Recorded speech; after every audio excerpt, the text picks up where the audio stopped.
Alors, une fois la phase aiguë passée, on peut bien évidemment quitter la ceinture lombaire. Les exercices à proposer lors de cette phase sont des vrais exercices de récupération d'une bonne fonction du rachis lombaire. Ça veut dire qu'on va mettre en place un travail d'étirement qui seront plus sollicitants pour les membres inférieurs au niveau des quadriceps, des ischio-jambiers et des muscles adducteurs, mais également un travail plus intense de la sangle abdominale et surtout, chose importante, le travail des deux muscles qui sont très souvent oubliés lors de la rééducation de ces problèmes de lombalgie.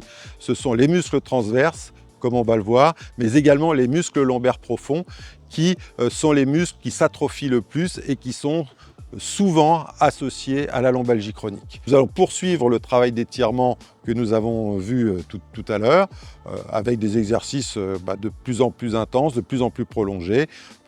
Les étirements doivent durer entre 20 et 30 secondes et plutôt que d'en faire 4 ou 5 comme nous l'avons proposé dans la phase algique, eh bien nous ferons 10-15 répétitions de ces exercices d'étirement. Alors voici un exercice très simple pour renforcer le muscle transverse. En fait, il faut travailler contre la pesanteur. On va se mettre à quatre pattes sur un tapis. Et l'exercice consiste simplement à rentrer le ventre. Donc vous rentrez le ventre et là vous travaillez vos muscles transverses profonds.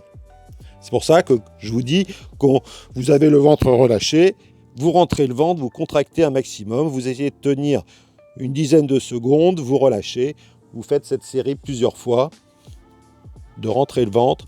Vous renforcez les muscles transverses qui ont un rôle très important dans la stabilité, dans la rigidité de votre rachis lombaire.